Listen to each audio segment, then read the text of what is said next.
We got Adam Thielen and Justin Jefferson over unders? You kidding me? Let's get into it. It's the Locked On Vikings podcast.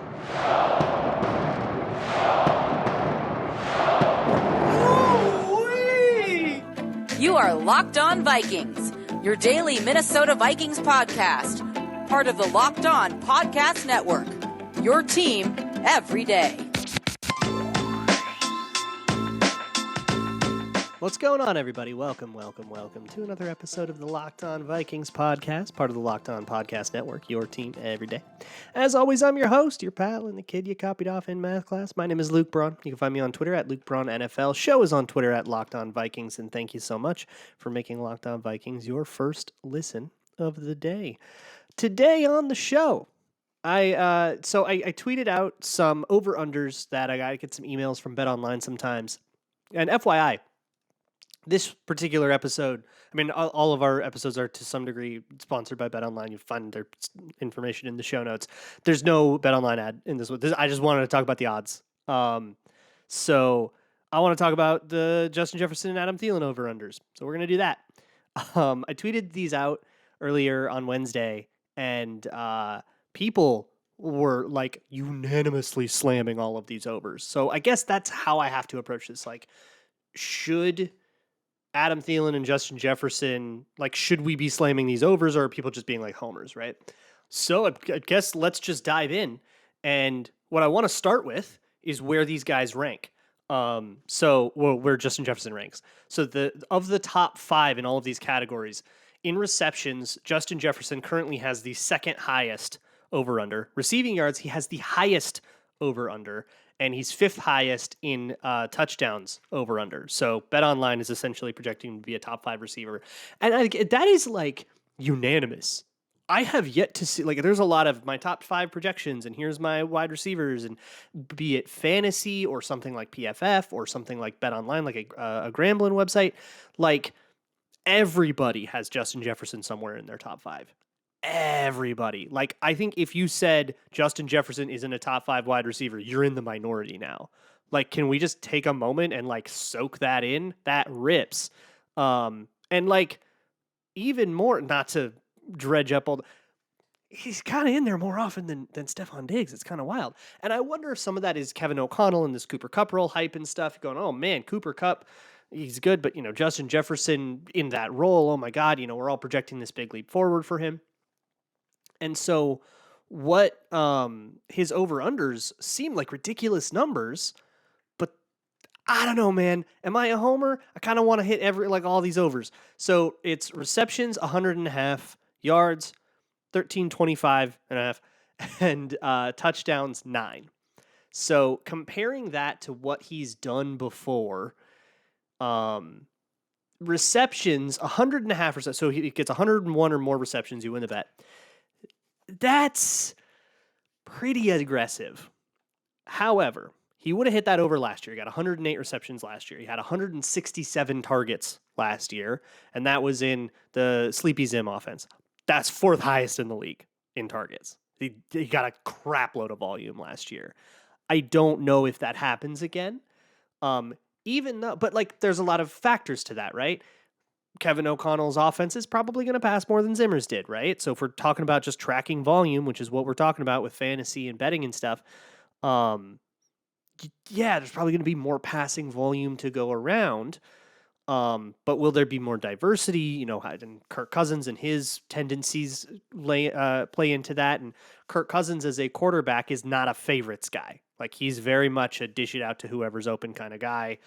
He'll very gladly throw to, Chris Herndon over Adam Thielen if that's what he thinks the play needs, right?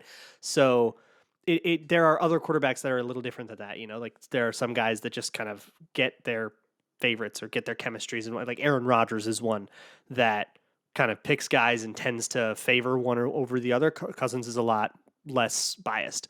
So that might mean with more passing volume, that might not necessarily bias toward Jefferson. It might be a little bit more evenly distributed, but with more passing volume, and he already got 167, even if that just stays the same, you could imagine that goes pretty high in terms of targets, and he just needs to catch over 100 passes. And just as a frame of reference, I guess, 10 receivers last year would have hit this over-under. Renfro, Diggs, Jalen Waddle, Keenan Allen, 10 people. Mark Andrews, tight end, Deontay Johnson, Jefferson, Tyreek Hill, Cooper Kupp, Devontae Adams. All those guys went over 100 catches. So, yeah, it seems kind of aggressive, but it also seems like super doable, and he did it last year. The only thing that gets in the way, of course, is going to be injury, but you're kind of betting against that anyways anytime you bet on Justin Jefferson. So I feel like if you wanted to, you could take the over. But I do feel like the biggest thing that's going to happen here is because of this reputation of superstardom, he's going to start getting treated a lot like a superstar by defenses. And he was to some degree last year. But I think you might see it even more, especially with this sort of idea that Thielen might continue to decline, which his over-unders also sort of project that he's not going to be quite as good as he's been in the past. And he's older and he's had health issues and stuff, so sure. But reputate, like if you're a defensive coordinator and you're about to play against the Vikings, you might be a little more willing to leave Adam Thielen in single coverage than Justin Jefferson, and that might depress his volume a little bit. We just kind of have to be aware of that stuff. That applies to a lot of the other over-unders too, which I do want to get into. But first, let me talk to you about Dave. Dave is a banking app that can help you out in a tough time. The point of Dave is because Mark Cuban thought overdraft fees were BS. He didn't like overdraft fees, and he wanted to make an app where, look, if you need an extra buck just to get by, make it to the next paycheck, Dave is a banking app that can help you get up to $500 instantly with extra cash. That's more money to fill your tank or buy a gift you need to buy or something, and you don't have to worry about the overdraft fee. Millions of people have already downloaded the Dave app to get the financial relief they need with extra cash. There's no interest, no credit check, none of that stuff. So if you're in a pinch, you need some extra help, download Dave and think of it as a helping hand from future you. Download the Dave app from the App Store right now. That's DAVE. Sign up for an extra cash account and get up to $500 instantly. For terms and conditions, go to dave.com/legal. Instant transfer fees apply. Banking provided by Evolve, member FDIC. Future you will thank you. Hey, speaking of betting odds, BetOnline did help us out with a top 50 line movers, like most valuable players list. There's several Vikings on it. The top 50 players that like influence betting lines the most. It's sort of their most valuable 50.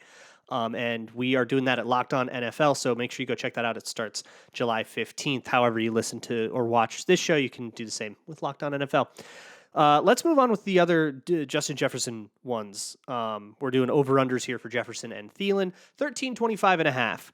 I am stunned. I'm slamming this over so hard. I'm not a homer. I don't think you have to be a homer. He has beaten this both years, right? He got 1,400 and then 16.16. 13.25.5 seems crazy low. That is projecting the exact opposite of the targets. Like the targets projects that he will come in just behind 2021, which is fair for some reason. Maybe defense is key on him more. 13.25 would be behind even 2020, and he missed half of 2 games in 2020 because he wasn't ready. Like he was very limited in 2020 for the first half because he didn't know the playbook yet.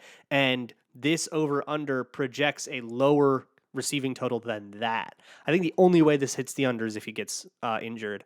I would be pretty stoked, pretty shocked if he didn't hit that. Like I literally got that email and slammed it. I mean, it's there. I can't fathom that, especially if we're doing all this Cooper Kupp roll hype and stuff.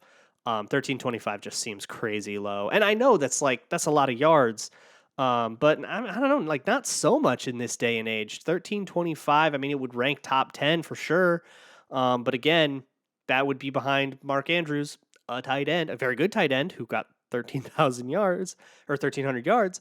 But yeah, outside of just like the kind of randomness of variance or everybody double covers Justin Jefferson all day, and it's the KJ Osborne year. I see him crushing this. So let's just move on to touchdowns, which is he's projected to get 9 touchdowns. That's okay. He got 10 last year. 10 touchdowns seems fine.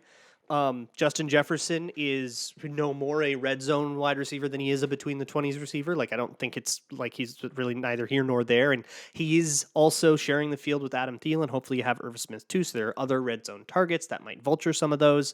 You might also vulture him with like goal line running plays and all that stuff. But all of those things existed, except for Irv Smith, all those things existed last year, and he got 10 touchdowns. There's going to be breakaway touchdowns. That's a thing. And it's not like he's like nobody in the red zone. Like, he's great on a fade route, unbelievable release off the line, killer at slants. Like, there's all kinds of stuff that can make him like a sick red zone weapon. So I think defenses are still going to probably key on him in the red zone. Nine's a lot of touchdowns though. Like, not a lot of guys get 9. Like, these are high numbers, but I don't know. I do kind of feel like all 3 overs is like probably a decent move, unless you're really concerned about him getting keyed on. But if you're like super hype on Justin Jefferson, Cooper Kupp, I say go gamble on it. Outside of Jefferson, the other guy on this list, I mean, they did kind of only the big names, and the other big name on the Vikings, Adam Thielen. Adam Thielen's over-unders, 71 and a half receptions, 750 and a half yards, and then 7 touchdowns.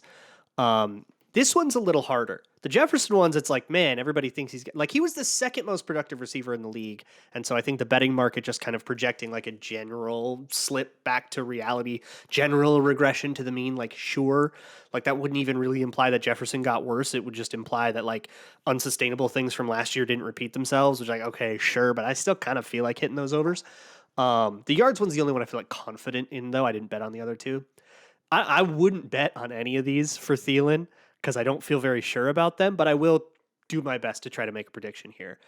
So let's start with the receptions. And for Thielen, 71's a pretty high number.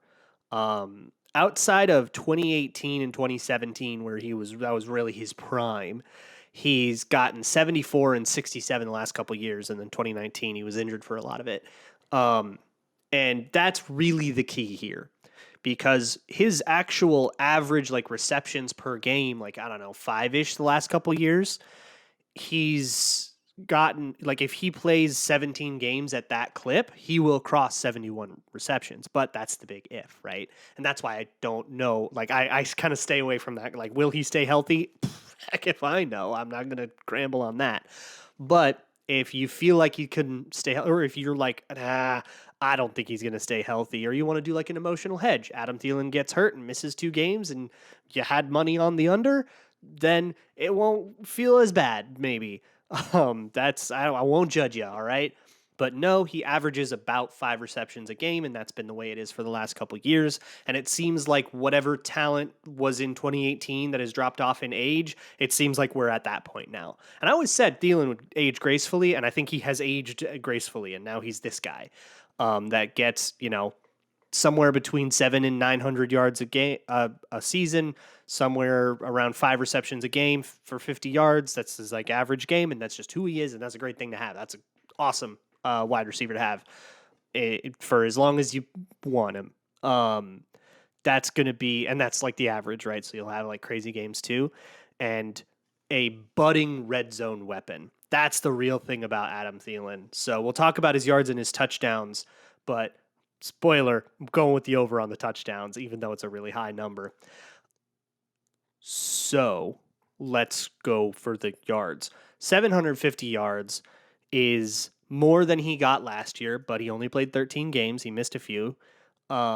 He missed 1 game in 2020 with COVID, and he had 925. So if he plays most of a season and he doesn't miss like a full-on 4-game stretch, then, and if I remember, the games he missed last year were kind of after the Vikings were like pretty clearly not going to make the playoffs. That doesn't matter for this though. If he plays most of the games, if you get like 15-ish out of him, I think he can hit 750 pretty easy. But again, if you disagree with me and you're like, I don't know, he's getting so much older. What if he slows down? What if he can't do, 55-ish a game, or 55-ish yards a game? Maybe that declines a little bit, and then 750, then he kind of has to play the whole season to hit that 750. But he hit it in 2020 He would have hit it, I think, pretty comfortably in 2019, and he crushed it the 3 years before that, which was in his real prime. So, yeah, I think 750. I would not stop you from betting the over, but again, you're betting on health. If he's has a hammy thing and misses 7 games like he did a couple years ago, you're out of luck here. But touchdowns is the really interesting one because Adam Thielen has kind of, I think the new identity of Thielen is going to be as a red zone weapon. There is a bit of Chris Carter to his game. And I've been watching a lot of Chris Carter this week, so it's kind of in my mind. But, Chris Carter was on another level in the red zone. And that's why you got the Buddy Ryan, all he does is catch touchdowns thing, which he did that on, Buddy Ryan said that on purpose as to not totally disparage Chris Carter, who was dealing with addiction issues at the time, and he didn't want to like out him to the public on that. That quote was like a low-key homie move. And I want as many people as possible to know that. But anyways, yeah, so Chris Carter had a penchant for the red zone. He's plenty good between the 20s as well, but in the red zone is when he really became like otherworldly. He was always a disproportionate amount of his catches and yards were like for touchdowns. And I think Thielen is going to that place too. This is a very good thing. We love this, right? Oh, all he does is catch touchdowns. Oh no, anything but that. But like, that means, so the over-under is 9 touchdowns for Adam Thielen. Last year, he got 10, and I think he can repeat that. And here's why this is the one I feel the best about going with the over. Again, I'm not doing any of these because of health. But if Adam Thielen does stay healthy, whenever he's in the game, you have Justin Jefferson on one side, Adam Thielen on the other in the red zone. Jefferson is too scary to leave alone. You are going to get a lot of opportunities of Adam Thielen alone on the goal line, right? Anytime you are on the goal line, Adam Thielen is going to be kind of by necessity one-on-one. You're on the goal line, they're loading the box. Everybody loads the box on the goal line all the time. If they leave you a light box on the goal line, they're idiots. And you're getting a free 1-yard touchdown, right? And if they're loading the box, that means they're not going to have that many extra players to go around, and the priority is going to be extra people on Jefferson because you do not want to leave some overmatched corner trying to keep up with Jefferson on like a slant release or trying to do like an in and corner or something like that, or like a post fade or something like that. That's a death wish. You don't want to do that. That guy needs help. And if you put Adam Thielen far away from it, Thielen can kind of just do what he does best, which is run short routes at the goal line, go get open on a little spot route or a fade or something like that, go win a contested catch and be the touchdown guy. I could see a lot of Justin Jefferson got, 3 catches for 49 yards on that drive and then a 1-yard touchdown to Adam Thielen. I could see a lot of the Vikings offensive touchdown drives working that way. So I really like the over for Adam Thielen touchdowns, of course, health permitting. But let me talk a little bit about health because I've kind of been teasing it. So just because a guy got injured a lot the last couple years does not necessarily mean he will be injured in the future. Injury prone as a label can apply to different guys in different ways. The most often talked about ones on the Vikings are probably Danielle Hunter and Dalvin Cook. Danielle Hunter has that back issue, and if you've been listening to this show, then you know that my deal on that back issue is that it's kind of always sitting there ready to be re-aggravated, and that's just going to be the way his back is. It's the way J.J. Watts is, and it's the way Zadarius Smith is too. It's just always going to be there a little bit. But he did make it through as far as he made it last year without that re-aggravating, and then he tore his pec, which is totally unrelated, and pec injuries don't really linger like that, so you can pretty much count that as behind him. So you can sort of count that all that stuff is behind Danielle Hunter and still project him and pay him. Like I would have been totally fine paying him like he's a guy that you expect to play the full season as much as you expect anybody to. Dalvin Cook, on the other hand, has a lot of shoulder issues, and it's kind of the same injury over and over. And it's like, okay, the bones, the joints, everything is a little weaker. Everything is sort of healed and surgeryed over and everything, and it's all repaired. And that's going to be at a higher risk of re-injury. So Dalvin Cook gets that late. You cannot say Dalvin Cook's going to give you 17 games. That's not going to be the way he is. And so you have to project him in terms of betting and fantasy, and like if you're going to talk about contracts and stuff, with that in mind. So there's injury prone and there's not injury prone. Now, both Danielle Hunter and Dalvin Cook are people who have missed a lot of games in the last 2 years, but even though Danielle Hunter's missed more games, I feel more confident in his ability to stay durable than I do in Dalvin Cook's. Adam Thielen's is different, right? So he had that hamstring thing in 2019. In 2020, he ostensibly played the whole season. He missed one game with COVID. Who cares? Now, as far as I understand, his hamstring issue and from 2019 and the ankle thing that kept him out of a few games last year are not related. They are on the same leg, but a 3-year-old hamstring or a 2-year-old hamstring issue, I think, is pretty much going to be behind you by then. And the ankle issue is going to be not related. So there is not, and he says his ankle is totally good to go, and it's been plenty of time for that to heal. And I think some of him getting shut down was the Vikings not being competitive down the stretch there, or at least in like the last game, right? The meaningless game. I don't think he played in that one. So yeah, a high ankle sprain has had time to heal and all that. So I think he has a clean bill of health going into the year, and I don't think that there's anything lingering from those old injuries that would increase his chance of being injured. It's just that he's in his 30s, and so there's always going to be, and he's got a lot of wear and tear on his body, so there's always going to be that chance, but that kind of applies universally. So there's nothing specific about Thielen's situation that makes me too worried about his injury history. I still don't want to gamble on it, just kind of on the off chance, but if you're worried about injury history, that's the information. He is probably here's what I'll say. He's at no greater chance of injury than any 32-year-old wide receiver would be, or 31-year-old wide receiver. So I think it's about the same for that.